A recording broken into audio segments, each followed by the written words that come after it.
যে কোম্পানিটা একটা মারাত্মক পরিস্থিতি সৃষ্টি করেছিল এবং বিশাল ক্র্যাশ করে দিয়েছিল IT sector, cloud computing, generative AI এর উপর কাজ করা কোম্পানি, যে কোম্পানিটাকে নিয়ে অনেক দিন ধরে টেনশন চলছিল। কোম্পানিটার নাম হচ্ছে হ্যাপিয়েস্ট মাইন্ড। অনেকে হ্যাপিয়েস্ট মাইন্ডকে নিয়ে বলেছে, অনেকে আবার কেপিআইটিকে নিয়ে কথা বলেছে। আজকে দুটোকেই কভার করছি এই কারণের জন্য যে যে চিন্তাটা রয়েছে সেটা কোন লেভেলে রয়েছে। চিন্তা কিন্তু রয়েছে, দুটোকে নিয়ে চিন্তা রয়েছে মারাত্মক লেভেলে, এটা আমি বলে দিলাম, প্রথমে বলে দিলাম শুরুতে যে চিন্তা রয়েছে। এবার চিন্তার যে রাশিগুলোকে সেগুলো একটুখানি আমি ভেঙে দেখানোর চেষ্টা করছি। প্রথম বলছি যে কোম্পানিটা এই যে ভয়ঙ্কর অবস্থা হয়েছে, মারাত্মক পতন ঘটেছে, যেরকম আমি 5 বছরে -57 হয়ে গেছে, সব তোমাদের নেগেটিভ অবস্থা খারাপ হয়ে গেছে, 1 বছরে 37% পড়ে গেছে, মানে কিছুই নেই। অথচ কোম্পানিটার বেশ কয়েকটা গুরুত্বপূর্ণ পয়েন্টকে আমি কথা বলবো, যেগুলো জানাটা খুব জরুরি রয়েছে। যেরকম আমি আগের দিনও বলছিলাম, যেটা অনেকে জানতে চাইছিল, যে প্রথম হচ্ছে যে 5টা গুরুত্বপূর্ণ পয়েন্ট আমি তুলছি, আমি খাতায় পুরো নোট ডাউন করা দেখতে পাবে। এখানে আমি বলে দিচ্ছি কটা গুরুত্বপূর্ণ পয়েন্টের কথা। প্রথম হচ্ছে প্রেস রিলিজ করেছে ওরা, এই প্রেস রিলিজটা হচ্ছে 10ই মার্চে। সেখানে কয়েকটা পয়েন্ট বলেছে, আমি জাস্ট পয়েন্টগুলোকে তুলে ভিডিওটা শেষ করব। ম্যানেজমেন্ট থেকে প্রথম কথা বলেছে স্ট্রং গ্রোথ ট্রাজেক্টরি, অর্থাৎ আগামী দিনে আমরা খুব স্ট্রং ওয়েতে এগোচ্ছি, 1 নম্বর পয়েন্ট। 2 নম্বর পয়েন্ট ওরা বলেছে এআই ফার্স্ট স্ট্র্যাটেজিক বলা যেতে পারে, মানে এআই ফার্স্ট স্ট্র্যাটেজিক মুভমেন্ট নিয়ে কিন্তু এরা এগোচ্ছে, যার ডিমান্ড ক্লায়েন্ট লেভেলে প্রচুর রয়েছে। মানে এআই ফার্স্ট স্ট্র্যাটেজিক যে ডিমান্ড নিয়ে চিন্তাভাবনা চলছিল, ক্লায়েন্টরা খাবে কি খাবে না, দেখা গেলো ক্লায়েন্টটা খেয়ে নিয়েছে এবং অনেকে খুশি এ সম্পর্কে। তৃতীয় একটা পয়েন্টের কথা আমি বলছি, সেটা খুব ইন্টারেস্টিং। ওরা আগামী 4 বছরের মধ্যে ম্যানেজমেন্ট বলেছে 10টা স্ট্র্যাটেজিক ইনিশিয়েটিভ গ্রহণ করেছে। এই যে ইনিশিয়েটিভ মানে আগামী দিন আমরা অমুক অমুক অমুক এই কাজগুলো করবো, 10টা পয়েন্টকে ওরা ধরেছে এবং সেগুলো ওরা সাকসেসফুলি কমপ্লিট করবে বলে বলছে। তো এই যে এআই ফার্স্ট স্ট্র্যাটেজি প্রসেস, যেটা 10ই ফেব্রুয়ারি 2026 ওরা আরেকবার বলেছিল, সেই অনুযায়ী ওরা গ্রোথ গাইডেন্সটা কিন্তু বাড়াচ্ছে। FY 2027-এ সামনের বছরের কথা অনুযায়ী 10% এটা রেখেছিল, ওটাকে কিন্তু 2.5% বাড়িয়ে 12.5% বাড়িয়ে দিয়েছে। এখানে জোসেফ স্যার, যিনি সিইও রয়েছেন, উনি বলছেন আমরা যে পয়েন্টে কনসেন্ট্রেট করছি, 1 নম্বর হেলথ কেয়ারে আমরা খুব বুলিশ কাজ করছি, এআইকে হেলথ কেয়ারে লাগিয়েছি। হসপিটালাইজেশন টোটাল যে সিস্টেমটা এআইয়ের মাধ্যমে করা হচ্ছে। হাইটেক টেকনোলজি, জেনারেটিভ এআই নিয়ে আগের দিন বলেছি, এখন সেটা বলছি না, ওর উপরে কাজ করেছে প্রচুর। আর এই যে আর্টিফিশিয়াল ইন্টেলিজেন্সকে কাজে লাগিয়ে ফিউচার যে প্রসপেক্টগুলো, যেরকম আমি বলতে চাইছি ব্যাংকিং, ফাইন্যান্স, ইন্স্যুরেন্সের ব্যাপারে যে সমস্ত কাস্টমাররা রয়েছে, তাদের ডিলগুলো কীরকম চলছে, তাদের সিকিউরিটি লেভেল কেমন কাজ চলছে, তারা কীরকম ইনভেস্টমেন্ট করছেন, কোন প্রোডাক্টে ইনভেস্টেড বেশি হচ্ছেন, কোন পার্টিকুলার এরিয়াতে তাদের বেশি ইন্টারেস্ট। যেরকম কোনো একটা ব্যাংক পার্টিকুলার একটা প্রোডাক্ট লঞ্চ করেছে, বা কোনো ইন্স্যুরেন্স কোম্পানি একটা এমন যে প্রিমিয়াম কম কিন্তু লং টার্ম একটা এফেক্ট হবে পজিটিভ, এই ধরনেরগুলো অ্যানালিসিস করা, কাস্টমারের সঙ্গে ইন্টারাকশন করা, কাস্টমারকে এই প্রসেস টোটাল ব্যাপারটার উপরে রোবাস্ট একটা কাজ করেছে। এগুলো জোসেফ স্যার বলেছেন। অশোক সুতাজি, যিনি চেয়ারম্যান রয়েছেন এবং চিফ মেন্টর, তিনি বলছেন যে আমরা যে এআই ফার্স্ট যে স্ট্র্যাটেজিটা নিয়ে এসেছি, এটা কিন্তু ফিউচারে আমাদেরকে একটা খুব ভালো একটা রিটার্ন দেওয়ার সম্ভাবনা রাখছে। রিটার্নের কথা বলেন, উনি বলেছেন বিজনেসটা আরও ফ্লারিশ করবে, বিজনেস ফ্লারিশ করলে তার এক্সাক্ট রেজাল্ট আমাদের মার্কেটে চলে আসবে। এরা যে পয়েন্টটা অশোক সাথে যে বলছে আমরা BFSI-এর উপর কাজ করেছি, আমরা POES-এর উপর কাজ করছি, এডুটেকের উপর কাজ করছি, হেলথ কেয়ারে কাজ করছি। 79% রেভিনিউ আমাদের কিন্তু BFSI থেকে আসছে। আর জেনারেটিভ এআই, ক্লাউড কম্পিউটিং এর ওপরে কিন্তু মোটামুটি 30%-এর কাছাকাছি রেভিনিউ আসছে। এবং ইনফরমেশন ম্যানেজমেন্ট বা ইনফ্রা ম্যানেজমেন্টের উপরও আমরা কাজ করছি। বেশ, এইগুলো সব হয়ে গেল। শেষ কথা যদি বলি, এই মুহূর্তে কোম্পানির যে পয়েন্টগুলোকে বলবো, কোম্পানির ফান্ডামেন্টাল 5,800 কোটি টাকার স্মল কোম্পানি, পি রয়েছে 28, ইন্ডাস্ট্রিজ পি হচ্ছে 20 রয়েছে, রিটার্ন ক্যাপিটাল এমপ্লয়েড 15 চলে এসছে, ঋণের পরিমাণ 0.78 রয়েছে, ঠিকঠাক জায়গায়। আমার এখন প্রশ্ন হচ্ছে, শেষ কথাটা সকলের প্রশ্নের উত্তর, যে তাহলে পড়ছে কেন স্যার? তার উত্তর হচ্ছে 1 নম্বর আইটি ওভারঅল স্লোডাউন চলছে, এই পয়েন্ট রয়েছে। প্রফিট মার্জিন যে ব্যাপারটা সেটার মধ্যে একটা প্রেশার তৈরি হয়েছে। ভ্যালুয়েশন হাই ছিল, সেটা কমিয়ে আনা হয়েছে। আরেকটা বড় ব্যাপার সেটা হচ্ছে যে বড় যেসব ডিলগুলো ছিল, লার্জ ডিল কনভার্সন বলা হচ্ছে, সেইগুলো খুব স্লো হয়ে গেছে। বড় প্রজেক্টগুলোর ক্ষেত্রে পেমেন্টগুলো স্লো হয়ে গেছে। আর শেষ ব্যাপার বলবো, ইনভেস্টার সেন্টিমেন্ট তাতে একটা হার্ট হয়েছে, আঘাত হয়েছে, যার জন্য তারা সেলিং শুরু করে দিয়েছে। তো বোঝা গেল এগুলো ইউএস রিসেশনের ব্যাপার রয়েছে, স্মল সাইজ থাকার কারণের জন্য এদের মধ্যে ভলাটিলিটি ব্যাপার রয়েছে। কিন্তু এবার আমি যদি বলি একটা জোন কি, আমি বলবো 300-র কম হচ্ছে মোস্ট অ্যাট্রাকটিভ জোন, যেখানে এলে তবেই একটা কেনার মতো কিন্তু পরিস্থিতির সৃষ্টি হয়। না হলে কিন্তু এই কোম্পানির ক্ষেত্রে এখনই খুব বড় কোনো কিছু দেখতে পাচ্ছি না, বোঝা গেছে উইক কোম্পানি। আচ্ছা, সেকেন্ড কোম্পানিতে যাব। এবার যে কোম্পানিটা আসছি সে কোম্পানিটা কিন্তু এআইয়ের ওপরে কাজ করে, অটোমোটিভ ইন্ডাস্ট্রির কাজ করে। কোম্পানিটার নাম কি?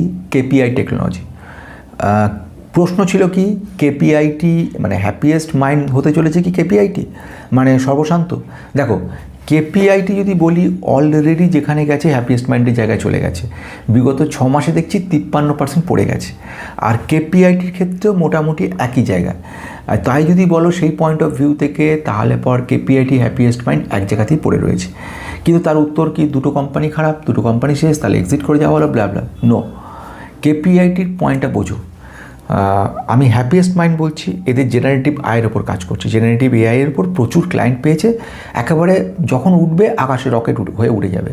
এটা কিন্তু মোটামুটি ধরাই যায়, কারণ ক্লায়েন্টরা থেমে গেছে দুটো পয়েন্টের উপর। মিস্টার ডোনাল্ড ট্রাম্পের একেবারে অত্যাচার, আর দ্বিতীয়ত যেটা সেটা হচ্ছে যে H1B visa, it's a tariff ম্যারিফ এটসেট্রা এটসেট্রা।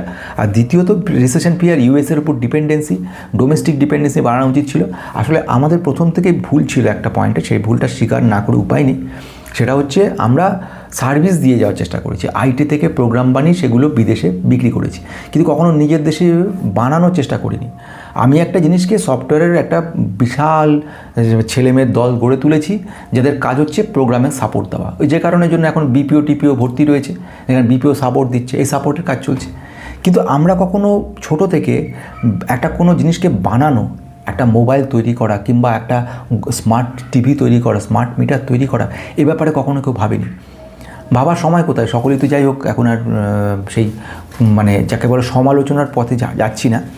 যেটা বলার সেটা হচ্ছে, শর্টে বলি, সেটা হচ্ছে একটা 57% ম্যাসিভ ক্র্যাশ হয়েছে কেপিআইটিতে, ম্যাসিভ ক্র্যাশ। বেসিক্যালি দুটো কয়েকটা কারণ বলবো। প্রথম হচ্ছে বিএমডাব্লিউ সবচেয়ে বড় ক্লায়েন্ট ছিল, 19% রেভিনিউ একা দিত বিএমডাব্লিউ। আরেকজন ভক্সওয়াগেন। এই দুটো কোম্পানি আমাদেরকে মানে কেপিআইটিকে ঝুলিয়ে দিয়েছে, যে কারণের জন্য কেপিআইটি এই হাল হয়েছে, এক নাম্বার খুব মানে বাংলাতে। আর দ্বিতীয়ত বাকি কাজ করেছে ব্রোকাররা এটাকে ডাউন ট্রেন্ড করে টেনে নামিয়েছে, বড় বড় ডায়লগ মেরেছে যে কোম্পানি শেষ, ডাউন ট্রেন্ড করে দিলাম, কোম্পানি আগামী উঠবে না। কারণ এই সমস্ত ইভি সেক্টরের বড় যে সমস্ত চার চাকার যে গাড়িগুলো রয়েছে, সেগুলো কোম্পানিগুলো পছন্দ করছে না কেপিআইটিকে, এত দাম নিচ্ছে, তারা নিজেরা নিজের তৈরি করে নিচ্ছে। সত্যি বলতে রোনাল্ডেরও কথা এসছে, এর মধ্যে রোনাল্ডও বড় ক্লায়েন্ট ছিল এদের। রোনাল্ড বলেছে না, আমরা নিজেরা সফটওয়্যারটা তৈরি করে নেবো, আপনার লাগবে না। কিন্তু ওইটা তো শেষ কথা না, কারণ হচ্ছে এখানে আমি বলছি, পরে আসছি সে কথা। কারণ আমি বলছি যে কেপিআইটি এখনও বড় হওয়ার সম্ভাবনা থাকতেই পারে। তার আগে আমি কয়েকটা পয়েন্ট বলে নিই। যেরকম হচ্ছে গ্রোথ গাইডেন্স একটু স্লাইটলি ডাউন করেছে, মানে Q1-এ যে রেজাল্ট এসছে দেখা গেছে 1% ইয়ার অন ইয়ার বেসে ডাউন হয়েছে। এখানে একটা ডলার রেভিনিউ বলে কথা আছে, মানে ডলারের টোটাল ব্যাপারটা কনভার্ট করেছে। এই কারণের জন্য অনেক সময় হয় না যে রুপি পড়ে গেছে বলে হিসেবটা ঠিক মতো হলো না, ডলার থাকলে ব্যাপারটা সুবিধা হবে, তো সেই হিসেবে করেছে, সামান্য, খুব বড় ব্যাপার কিছু হয়নি। কিন্তু এদের যে এবিটা একটা বড় মাপের প্রেশার পড়েছে, মার্জিন প্রেশার বলে এবিটা, মানে বাংলা কথা, যে সমস্ত এমপ্লয়ীদেরকে রাখা হয়েছে তাদের জন্য একটা বড় খরচ খরচা হচ্ছে। যে সমস্ত মানে প্রিমিয়াম দিয়ে বড় বড় সফটওয়্যারগুলোকে নেওয়া হয়েছে, সেগুলোর ক্ষেত্রে একটু চাপ সৃষ্টি হয়েছে। এইগুলো কিছু হতো না যদি টানটা থাকতো, প্রজেক্টগুলো থাকতো। প্রজেক্ট যেভাবে চলে যাবে কে ভেবেছে। এবং আরেকটা আমি বলবো সেটা হচ্ছে যে কস্ট কাটিং করতে একটা ব্যবস্থা ম্যানেজমেন্ট নিচ্ছে দুঃখের সঙ্গে, সেটা কারণে হয়তো কিছু প্রবলেম হবে।